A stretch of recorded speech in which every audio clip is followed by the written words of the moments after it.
नमस्कार विद्यार्थियों, राजकीय महाविद्यालय धौरीमन्ना के इस ऑफिशियल चैनल पर आपका हार्दिक स्वागत है। आज की इस कक्षा में हम वायुमंडल के जो संरचना है उसके बारे में जानेंगे। वायुमंडल की संरचना के बारे में बात करते हैं तो हम ये जानते हैं कि वायुमंडल की चार प्रमुख परतें हैं। सबसे निचली परत जो है शोभमंडल है, जिसको अंग्रेजी में ट्रोपोस्फियर कहते हैं। इससे ऊपर सप्ताप मंडल है, जिसको स्ट्रेटोस्फियर कहते हैं। उससे ऊपर मध्यमंडल है, जिसे मेसोस्फियर कहते हैं। और सबसे ऊपर जो मंडल है या सबसे ऊपरी परत जो है वो है थर्मोस्फियर या तापमंडल। सबसे महत्वपूर्ण जो मंडल है या परत है वो ट्रोपोस्फियर है या शोभमंडल है। इस शोभ मंडल को परिवर्तन मंडल भी कहा जाता है, इसको विक्षोभ मंडल भी कहा जाता है, क्योंकि यहाँ पर कहें कि हवाओं का मिक्सिंग होती रहती है, मिश्रण होता रहता है और बहुत सारी जलवायु संबंधित घटनाएं, मौसमी घटनाएं यहाँ होती रहती हैं, जिससे विक्षोभों की उत्पत्ति होती है। और यहाँ मौसम और जलवायु की दृष्टि से ये सबसे महत्वपूर्ण है, क्योंकि मौसम संबंधी सभी घटनाएं, चाहे वाष्पीकरण हो, संघनन हो, विभिन्न रूपों में वर्षण हो, कोहरा, बादल, ओस, पाला, हिमवर्षा, ओलावृष्टि, जलवर्षा, बादलों की गरज, बिजली की चमक हो, तड़ित झंझा हो, वायुमंडलीय तूफान, चक्रवात हो, हरिकेन, टोर्नेडो, टाइफून, सभी इस मंडल में होते हैं। इस मंडल में जो है वायुमंडल के जो पूरे गैसीय द्रव्यमान है, पूरे गैसों का जो द्रव्यमान है उसका 75% इसमें है। तो मतलब गैस का ज़्यादातर हिस्सा वह यहाँ पर विद्यमान है। इसके अलावा अधिकांश जलवाष्प, एरोजोल और प्रदूषक भी हैं, वो भी इसी मंडल में पाए जाते हैं। इस परत को यदि हम देखें तो शोभमंडल की सर्वाधिक जो महत्वपूर्ण विशेषता ये है कि इसमें बढ़ती ऊंचाई के साथ में तापमान में कमी आती है। प्रति 1000 मीटर पर 6.5 डिग्री सेंटीग्रेड की कमी आती है। ये नॉर्मल लैप्स रेट जिसको कहते हैं, सामान्य पतन दर कहते हैं, कि हम जैसे धीरे धीरे ऊपर जाएंगे तो इस तरीके से परिवर्तन होगा तापमान में इस दर से। तो प्रति किलोमीटर जो है वो 6.5 डिग्री सेल्सियस का परिवर्तन आता है, घटती है। ऊंचाई के साथ में तापमान में ये कमी जो है, ऊंचाई के साथ में वायुमंडलीय गैसों के घनत्व, वायुदाब एवं कणिकीय पदार्थों में कमी के कारण होता है। हमें ये पता है कि वायुमंडल का निचला भाग जो है वो क्षौरिक जो विकिरण होता है, सूर्य से आने वाले विकिरण है, उसके अवशोषण के कारण गर्म नहीं होता है, बल्कि धरातल से जो ऊष्मा के निचले वायुमंडल में परिचालन और संवहन और विकिरण विधियों से स्थानांतरण से गर्म होता है। तो ये ध्यान रखिए कि जो निचला वायुमंडल है वह गर्म जो होता है वो सूर्य की रोशनी से नहीं होता है, मतलब सीधे डायरेक्टली सूर्य की रोशनी से नहीं होता है, बल्कि सूर्य की रोशनी जो पृथ्वी के स्थलीय भाग पर पड़ती है और पृथ्वी के द्वारा अवशोषित की जाती है, उसके वापस विकिरण के द्वारा निकाले जाने से, परिचालन के द्वारा और संवहन के द्वारा वह निचला वायुमंडल गर्म होता है। और निचले वायुमंडल तो इसीलिए जैसे जैसे ऊपर जाएंगे वैसे वैसे तापमान में शोभमंडल में गिरावट आती है। और ये भी ध्यान रखें कि जैसे जैसे हम ऊपर जाएंगे तो गैस के घनत्व में कमी होगी, गैसों छिछली होती चली जाएगी, हवा छिछली होती चली जाएगी, वायुदाब में कमी होगी, कणिकीय जो पदार्थ हैं, चाहे जलवाष्प हो, चाहे वह धुएं और धूल के कण हो, ये सभी में कमी होती चली जाती है। तो उस कारण से निचला वायुमंडल जो है ज़्यादा गर्म होता है, जैसे जैसे ऊपर जाएंगे वो कम होता, गर्म होता चला जाता है। बादल वगैरह जो हैं या वायुमंडल में जो जलवाष्प हैं, जो कि इन सूर्य की पृथ्वी से निकलने वाली जो किरणें हैं उनको अवशोषित करती हैं और इसलिए वह गर्म रखती है। जैसे जैसे ऊपर जाएंगे वैसे वैसे ये कमी होगी, और इसीलिए वायुमंडल शोभमंडल में हम जैसे जैसे ऊपर जाएंगे वैसे वैसे 1 किलोमीटर पर, प्रति 1 किलोमीटर पर 6.5 डिग्री सेल्सियस की गिरावट होगी। तो ये ध्यान रखिए कि इसकी मुख्य विशेषता ये है शोभमंडल की कि जैसे जैसे ऊपर जाएंगे तापमान में गिरावट आएगी। और तापमान की जो शोभमंडल की जो ऊंचाई है वो भी मौसम के अनुसार भी परिवर्तित होती है, और पृथ्वी के ऊपर वो भूमध्य रेखा से पोल्स की तरफ या ध्रुवों की तरफ भी है शोभमंडल की ऊंचाई घटती जाती है। तो शोभमंडल की जो ऊंचाई की बात करें तो भूमध्य रेखा पर सबसे ज़्यादा होगी और ध्रुवों पर वो कम होगी। क्षोभमंडल यदि भूमध्य रेखा पर देखा जाए तो औसतन 16 किलोमीटर पर क्षोभमंडल की जो सीमा होती है, जहाँ पर वो ट्रोपोपॉज जो है शुरू हो जाता है, उसकी औसत ऊंचाई जो क्षोभमंडल की है वो 16 किलोमीटर है, और पोल्स पे या ध्रुवों पर वो है 6 किलोमीटर है। तो इस तरीके से आप देख सकते हैं कि एक ढाल है भूमध्य रेखा से ध्रुवों की तरफ क्षोभमंडल की ऊंचाई का।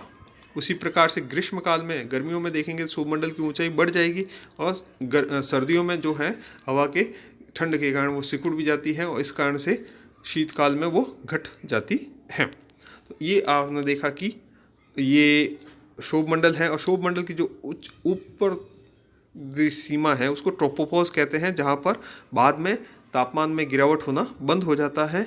और ट्रोपोपॉज एक क्षोभमंडल और मध्य मंडल समताप मंडल के बीच में एक सीमा है। फिर समताप मंडल का नाम से आप जानते होंगे कि ऐसा लग रहा है कि समताप, वहाँ पर तापमान एक जैसा रहता है, लेकिन ऐसा नहीं है। इसमें धीरे धीरे शुरू में तापमान एक जैसा रहता है, फिर बाद में वो तापमान बढ़ता चला जाता है। यदि इसकी ऊंचाई देखी जाए तो औसतन जो है उस रूप में समताप मंडल की जो ऊंचाई है वो 50 किलोमीटर मानी जाती है, 50 किलोमीटर मानी जाती है। और इस जो मंडल है 50 किलोमीटर की ऊंचाई पर इस मंडल में तापमान जो है वो 0 डिग्री सेल्सियस तक पहुंच जाता है। और समताप मंडल की जो ऊपरी सीमा है वो स्ट्रेटोपॉज कहलाती है। इस मंडल में तापमान में जो वृद्धि होती है ऊंचाई के साथ में, वो होती है ओजोन गैस के वहाँ पर विद्यमान होने के कारण। बहुत सारी ओजोन गैस की मुख्य जो सांद्रता है, मुख्य रूप से ओजोन गैस जो है वो स्ट्रेटोपॉज में है, स्ट्रेटोस्फीयर में है, समताप मंडल में है, जो कि और ओजोन गैस गर्म क्यों करती है वातावरण को, क्योंकि वो पराबैंगनी जो किरणें हैं, सॉरी पराबैंगनी किरणें हैं, अल्ट्रावायलेट रेज, उनको अवशोषित करती हैं, और उसके कारण वह जैसे जैसे हम स्ट्रेटोस्फीयर में ऊपर जाएंगे वैसे वैसे तापमान में बढ़ोतरी होती है।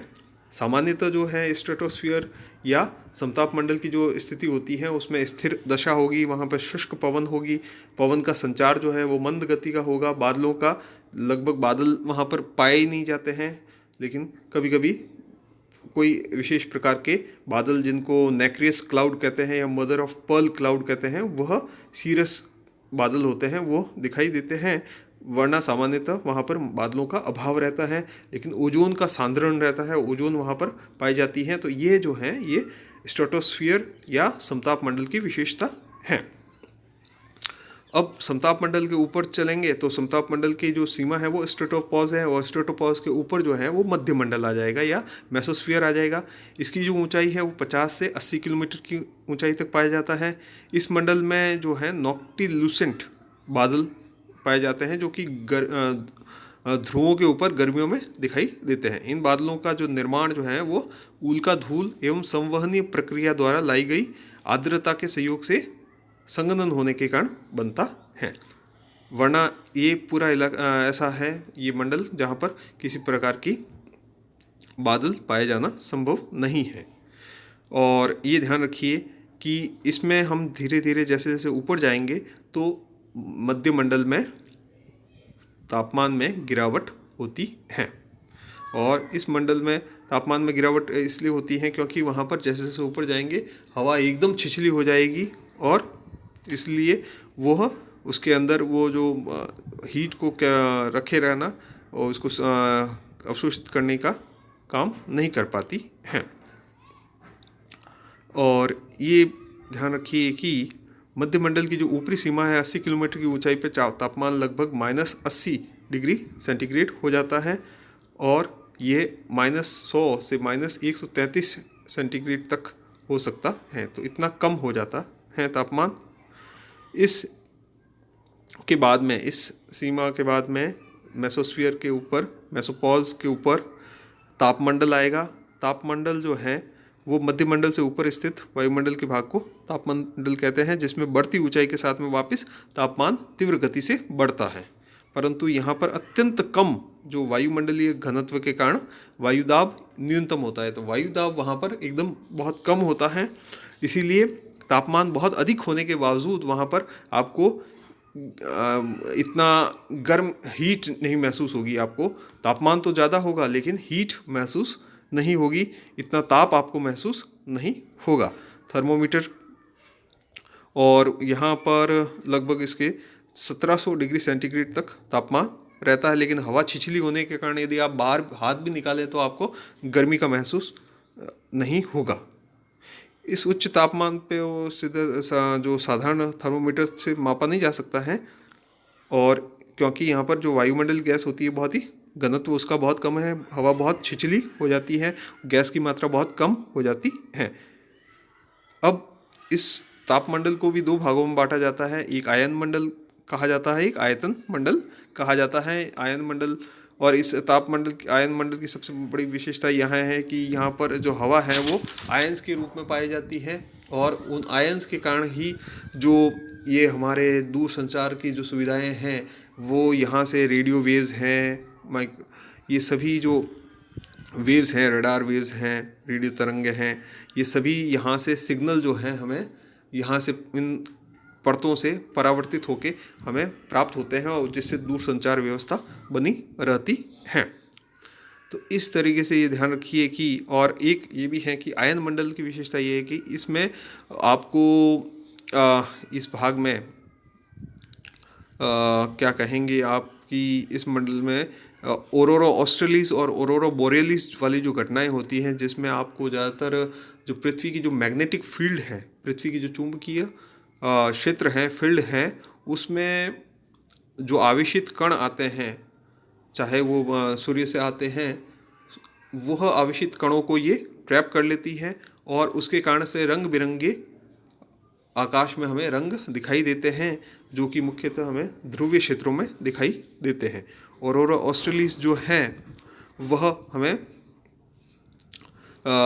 दक्षिणी ध्रुवों पर दिखाई देते हैं, दक्षिणी ध्रुवीय प्रकाश को कहते हैं, और उत्तरी ध्रुवीय प्रकाश को ऑरोरा बोरेलिस कहते हैं।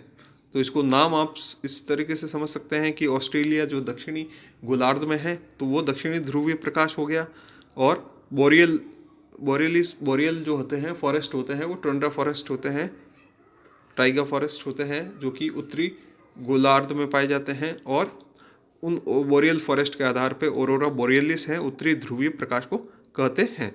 तो ऑरोरा जो ब्रह्मांडीय चमकते प्रकाश जो होते हैं वो वास्तव में जो हैं वो चुंबकीय तूफान के कारण सूर्य की सतह से जो इलेक्ट्रॉनिक तरंगें निकलती हैं, जो चार्ज पार्टिकल निकलते हैं, उनको जब पृथ्वी के चुंबकीय फील्ड में वो आ जाते हैं तो उससे ये अलग अलग विचित्र प्रकार की आतिशबाजी जैसे दिखाई देते हैं, अलग अलग रंग दिखाई देते हैं। तो इस तरीके से आप समझ गए हैं कि पृथ्वी की जो ऊपर जो वायुमंडल है उसको हम 4 परतों में बांटते हैं। सबसे नीचे वाली परत जो है वो क्षोभ मंडल है, उसके ऊपर समताप मंडल है, उसके ऊपर मध्य मंडल है, और सबसे ऊपरी जो मंडल है वो ताप मंडल है, और सभी मंडलों का अपना अपना महत्व है। क्षोभ मंडल जो है वह मौसमी घटनाओं के लिए महत्वपूर्ण है, समताप मंडल ओजोन की परत के लिए महत्वपूर्ण है, तापमंडल जो है और मध्य मंडल जो है वो नॉक्टिल्यूसेंट बादलों के लिए महत्वपूर्ण है, और तापमंडल जो है वो आयन मंडल के लिए, जो कि हमारे दूरसंचार व्यवस्था के लिए आवश्यक है, और ऑरोरा बोरियलिस और ऑरोरा ऑस्ट्रेलिस जो ध्रुवीय प्रकाश है उसके लिए महत्वपूर्ण है। धन्यवाद।